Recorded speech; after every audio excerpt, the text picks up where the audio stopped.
Hi there, ladies and gentlemen. Welcome to a very special episode of the NHL Fan Show. Brandon Cassidy alongside Thomas West. Let's get right into it today. The following is a presentation of the Fan Media Network.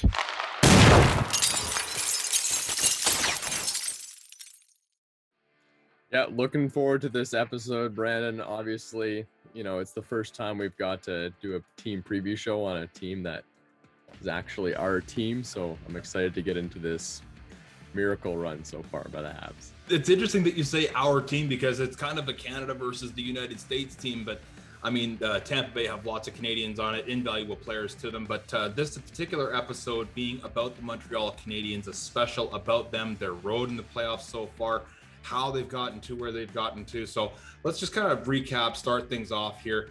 They get into the playoffs as the farthest down team in the history of the NHL, I believe. They were 18th or something like that to get into the playoffs. I mean, this has got to be kind of a skin of their teeth kind of situation for Montreal. Yeah, it absolutely was. And I think that's probably a good way to describe it too, just because of how this journey started with the series against the Toronto Maple Leafs and them being down 3-1 in the series, and like such a miracle just to get through that series. And they get through the Toronto series and they don't expect to keep going. So I think, yeah, skin of their teeth is definitely a good way to describe it. It's interesting as well thinking about Montreal as being Canada's team, because I don't know how everyone feels about that in Canada, about Montreal being Canada's team. I think there's probably a lot of Canadian teams, maybe specifically the Winnipeg Jets fans and the Toronto Maple Leafs fans, that maybe don't like that label so much. Absolutely. No, and it's interesting just because of the fact that I saw an infographic earlier today. Essentially, like 3/4 or 2/3 of the United States was colored in red, and it had the Montreal symbol, and then the lower third was blue, and it had Tampa Bay. And it was just kind of interesting considering the fact that Tampa Bay has taken the first two games being at home and whatever. But to kind of focus things in on the Toronto-Montreal series, the first round, this was not a series that anybody, you nor I, nor pretty much anybody else in the NHL community, thought that Montreal will come out on top on. Is it just the offensive side of Montreal that you think really kind of had it against them, or do you think there was more to it than that? Yeah, I mean, Montreal's offense, everyone knew Montreal's offense was going to be a problem coming into that series, and they were right. And we were right as well when we talked about this on a previous episode when we were predicting all of this, which, boy, did we ever get that series wrong. Yeah, there's a lot to it. Montreal's offense, I guess they came to play a little bit more than people expected, but every time Montreal hits the ice, you're expecting a game that's going to be 3-2 or 2-1 because it's just the way they play. It's Montreal's defense that's been able to get them to the Stanley Cup Finals. They've taken this approach where they grind out games, and it kind of looks similar sometimes if you watch games at the IIHF World Juniors, where you see, a big underdog going up against a powerhouse like Canada or US or Russia or Sweden. And you see these teams try and, grind their way through a game and keep it close until the end. And then, all of a sudden you get there and it's 2-1 with 5 minutes to go in the third period. And you think, wow, we might just do that. And that's just exactly what Montreal has been doing this entire series, is they grind out the game. They continue to get the matchups that they need, and it's just relentless pressure from there. Yeah, absolutely. I mean, like 8 of the 12 games that Montreal have played end in a 1-goal deficit or difference. So I mean, it's definitely like you said, a grind and pound kind of a game that Montreal plays, but it seems to be working. I mean, you look at the series against Toronto. Toronto had 2.5 goals per game. I mean, this was their series to lose. Montreal only had 2 goals. And like you said, the offense was struggling. But, Price came in when it counted, and they ended up sneaking in that overtime victory in Game 7. Or it wasn't overtime. It was 3-1. But moving into Winnipeg, did you think they were going to sweep them? I didn't see it. I thought it was going to be at least a 6 or 7 game series. Yeah, I think a lot of people thought that, and that was probably a good opinion, just considering what happened with Winnipeg, Montreal being pretty close, especially at the end there in terms of the North Division standings. Probably the two people did not expect to come out of the North Division now playing each other. That's a bracket buster for sure.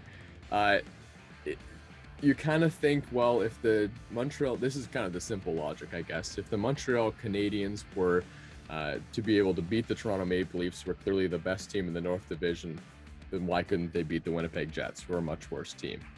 That was the simple logic, and that's pretty much what it came down to. But the Montreal Canadiens had so much confidence and so much momentum coming off being able to beat the Toronto Maple Leafs, and they believed. And Marc Bergevin has been preaching that all along in these playoffs. And you get into that series 2, and then the whole thing with the Jake Evans and Mark Scheifele hit happened, and that fueled the Habs, and it was great as well to see Jake Evans back on the ice for game 1 as well. Absolutely. Really good to see him being okay. So that series, Montreal was coming off a high of that win against Toronto, and they brought that into that series for sure. Absolutely. I mean, you look at the Hellebuyck Price matchup between the two. This was a goaltender duel that, to be honest, Price didn't handily win. Hellebuyck lost, and it's a decisive difference there, because you look at it coming into it. I mean, Hellebuyck had, I think it was a 92.9% save percentage, and Price had a 93.5 or something like that. So it wasn't like Price blew him out of the water in terms of save percentages, or Hellebuyck just had a terrible game. It was just that literally he made 3 less saves out of 100 shots than Price did, and that's a real shameful way of losing, when realistically Hellebuyck played a great series against Montreal. Yeah, I mean, that's one series everyone likes to talk about, how Carey Price just steals every series for Montreal. Price didn't steal that series, right? They won 4-0. And the reason that the Winnipeg Jets weren't able to win is that their key players were completely shut down by Philip Deneau, who, they told him they'd get him a pizza if he could shut down Austin Matthews in the first round, and he got his pizza again for shutting down the top line of the Winnipeg Jets in that series. But absolutely, they had nothing going in that series against the Montreal Canadiens, and it ended up being kind of a cakewalk in the end. Well, I mean, when your goals for are 1.5 and your opposing team is goals for is 2, I mean, Montreal is going to win with 2 goals for and 1.5 goals against. That's just simple mathematics and economics. Okay, so let's move on now. We've beaten 2 teams and swept one of them. So going into Vegas Knights, this was, in my perception and understanding, their first real test. This was the one that everyone thought, okay, now, like, you've gotten through the North American division, good for you, here's a hero cookie. Now the real challenge comes, and that was Las Vegas. Yeah, and everyone thought they were screwed once they were coming out of the North Division. People thought that Toronto was probably screwed when they came out of the North Division, but we're talking about the Montreal Canadiens, who are just playing out of their mind. And the other thing, too, with Montreal's run as well is that it's not like they have been, they haven't played like this the whole season. They actually had a pretty atrocious end to the season. But we saw a Montreal Canadiens team that played just like this at the beginning of the year for about the first 12 games of the season.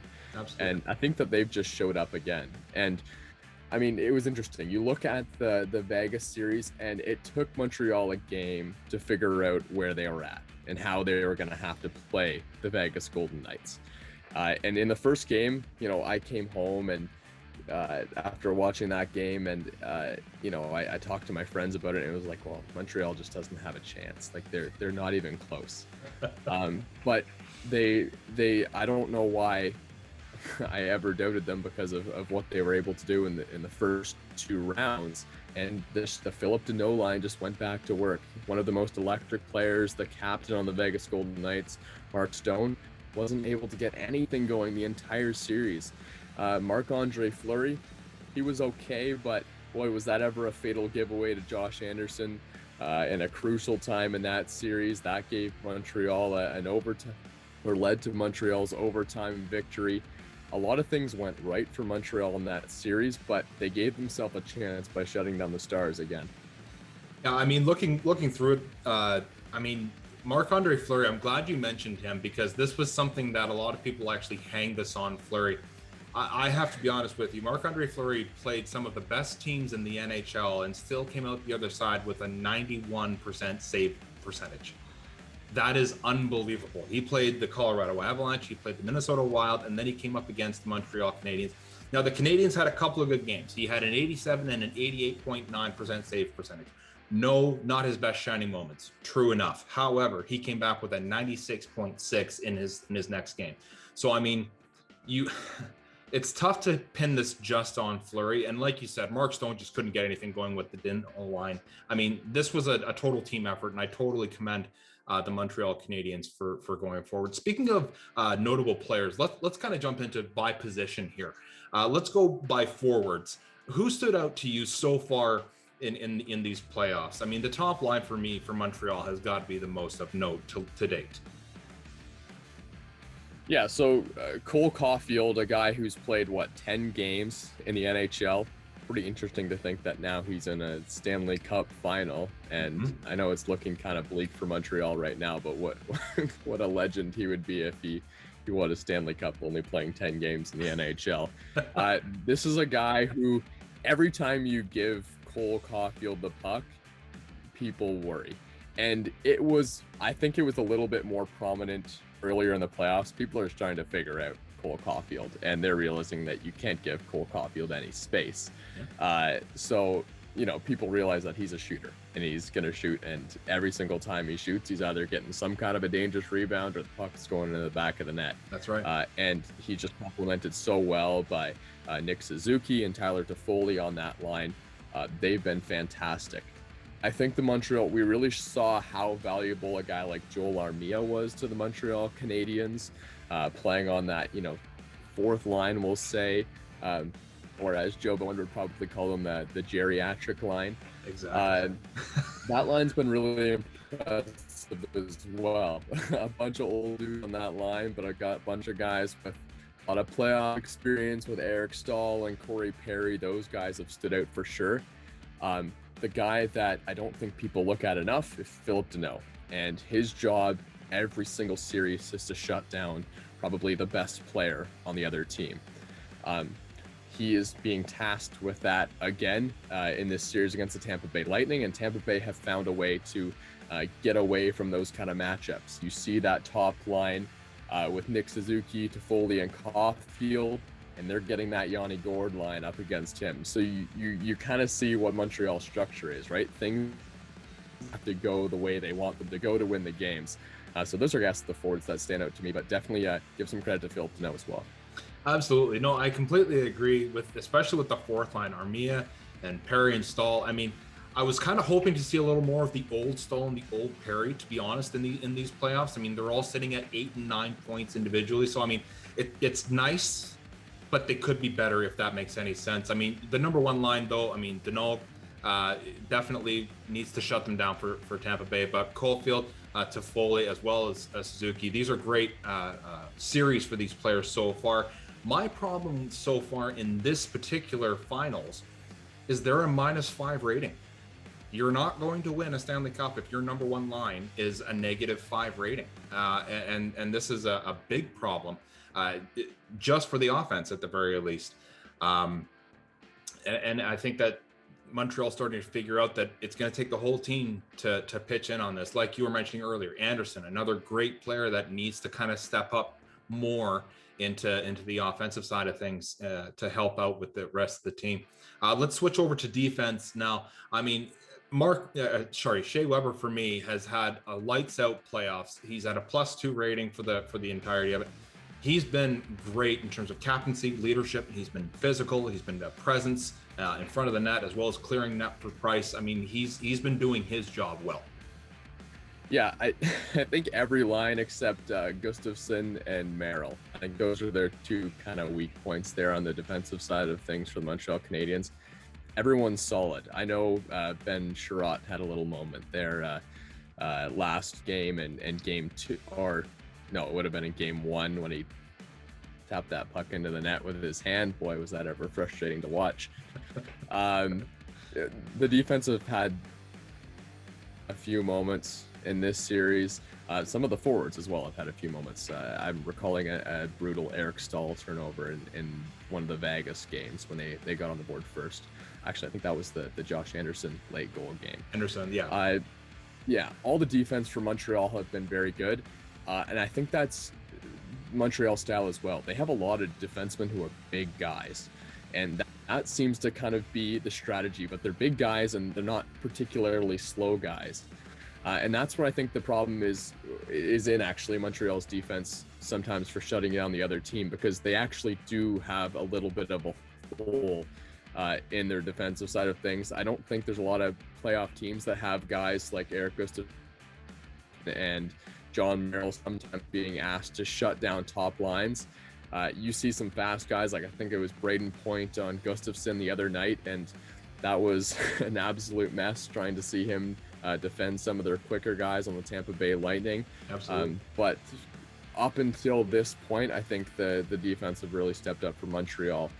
So yeah, everyone except probably those top two guys are this key guys for Montreal.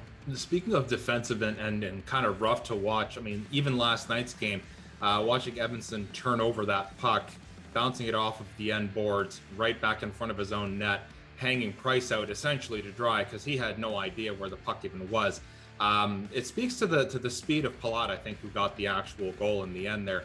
But it speaks to Palat's speed to get there first. But you can't do that kind of a turnover, especially against a team like Tampa Bay in the Stanley Cup Finals. This is just not going to fly. Speaking of turnovers, let's kind of keep pushing forward here. Carey Price, you want to talk about a goaltender who somehow miraculously scrambles back into the net when he turns over the puck. And we're talking to like the likes of Stamkos. Like, you can't do this in the Stanley Cup Finals. 6 or 7 times now, he has blatantly just passed the puck almost right to them, to their stick. This is not good. Yeah, I mean, this hasn't been Carey Price's best series, I think, right now. In this, we've seen a couple pucks get by him. I think he's due for that, right? You can argue a few of them are on a screen. The first 2 games, sure, hasn't been the best game for Carey Price, but you want to talk about a guy who's born with that clutch gene, a guy who, he's injured in the regular season, but when he wasn't injured, he wasn't playing particularly well either. Montreal would not be where they are right now if it wasn't for the way Carey Price plays, and especially in the times that they need him as well. Absolutely. No, I completely agree. Carey Price has a 2.2 goals against average. He's not a slouch. And another thing, especially with him throughout the playoff series that he's played, he's held a 93% save percentage thereabouts the entire time. This is every game. He has played 19 games and has held a 93 average save percentage. This isn't a good playoff showing for Carey Price. This is the playoff Price that people have been speaking in mythical sense of, and we're finally seeing some sense of his existence, we'll say. To put a pause on things right here, the secret word, ladies and gentlemen, to win the Hockey Night in Canada authentic bottle opening puck is playoff Price. If you put that in the DMs and you show that to us in the Instagram DM at NHL Fan Media, we will throw you in a pool to see who wins the bottle opener puck. But playoff Price, that is what you have to send us as in the DMs. Anyways, to kind of hop and to kind of summarize with Carey Price, he has faced 30.5 shots per game. Thomas, are they utilizing and relying on him too much, or is it pretty standard thereabouts for playoff play for the Canadiens? Yeah, okay, that's an interesting question. And you look at the Montreal's payroll, I think, here, right? They're using Carey Price a lot. There's no question about that. They relied on him this entire playoffs. He's also probably one of the highest paid players in the entire league. I think he's making about $10 million a year. So you look at that as well, on how much of well, he's not a burden on their salary cap, but he certainly takes up a lot of their salary cap. And you look at where they're going to try and win games. Well, this is just where they've prioritized where they want their best player. And Carey Price has been their best player. So I think it makes sense in terms of how much money they're giving him and how much they've invested in Carey Price. I mean, if he wasn't playing well, we'd have a very big problem for Montreal. But, they've put Carey Price in a position where he needs to be fantastic. and he has been fantastic. So I would say to answer that question, I don't think they're relying on him too much. They're relying on him just about what they planned on. Just about what they planned on. I couldn't agree more. Okay, so let's kind of summarize and let's kind of get this together here. In summary, the Canadiens, their forwards need to be producing just that much more. It's not that they're not producing, but they need to be finding those little extra ways, especially against the likes of Vasilevsky.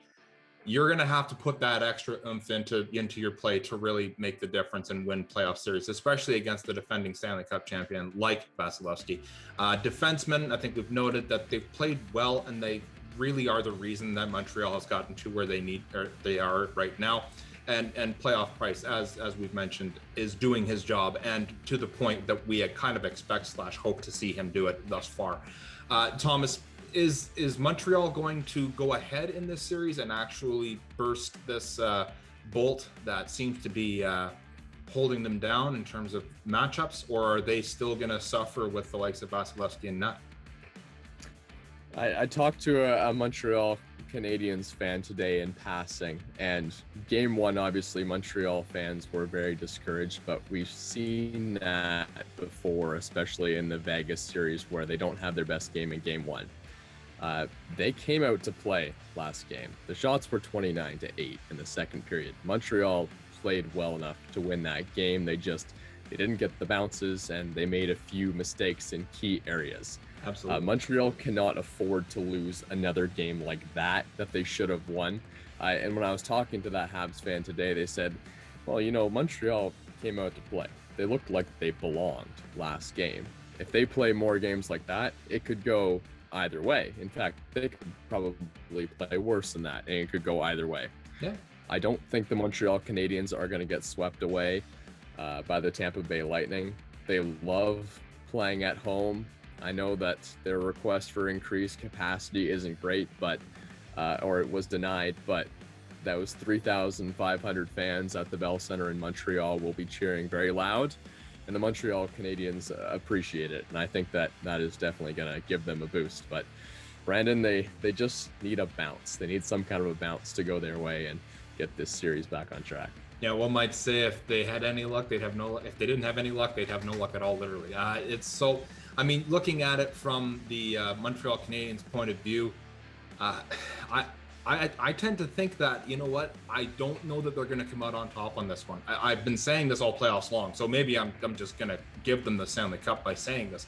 But I don't have, with the likes of, Stamkos and Vasilevsky, Point and Palat, like all these guys, they're not. This is a deep Tampa Bay team with a lot of offensive prowess that, oddly enough, if you watch them, it's surgical in their precision in their passing plays, especially on the power play. I mean, the likes of, Toffoli and whatnot, they've got shorthanded goals and they've got power play goals. So special teams isn't their Achilles heel. But I struggle to see Montreal winning the Stanley Cup, even in 6 or 7 games. I struggle to see them winning it. What do you think? Yeah, well, you notice that I'm not really giving you a prediction whether they do or don't come away with this series, because everything the Montreal Canadiens have done this playoffs is absolutely blowing me away as a Habs fan. And the one thing I will say is that if the Montreal Canadiens don't win the Stanley Cup, I will be very disappointed. There's no question about that, just because they've come so far, and boy, it's not every day you get this close to winning a Stanley Cup. And I mean, other than the Toronto Raptors, I think this is probably the furthest I've ever seen one of the sports teams that I'm passionate about cheering for go. I don't remember anyone else going this far. And especially in hockey for a team that, I've watched for pretty much my whole life. So it's been pretty cool seeing the Montreal Canadiens get this far. I share your skepticism as whether the Montreal Canadiens run is going to continue here. I get that, but I'm not going to give you a prediction. I'm just going to hope and see if they can make it through Game 3. Fair enough. I mean, I actually saw today on Instagram, there was a post saying that a pair of tickets for the Montreal Forum right now is going for around $5,000 or something ridiculous like that. It is insane. But I mean, bless the Habs fans for paying that price, because I tell you, I don't even see Toronto paying that kind of a price. But anyways, Tom, is there anything else that you'd like to add for this particular episode, especially about your team in the Stanley Cup Finals? We just need to bounce, Brandon. We just need to bounce. Very good. For Thomas West, I'm Brandon Cassidy. This has been the NHL Fan Show, Montreal Canadiens special. Again, playoff price. Put that in the DMs and Instagram, and we'll be sure to see you guys in the next one. To host a fan show or appear as a fan on a fan show, simply create a profile on Fan Media's iOS app or website. Select your teams and make a short intro video on your phone. Show hosts, reporters, former players, and superfans can use our Get Verified feature and make an intro video as well, and our mobile newsroom staff will reach out.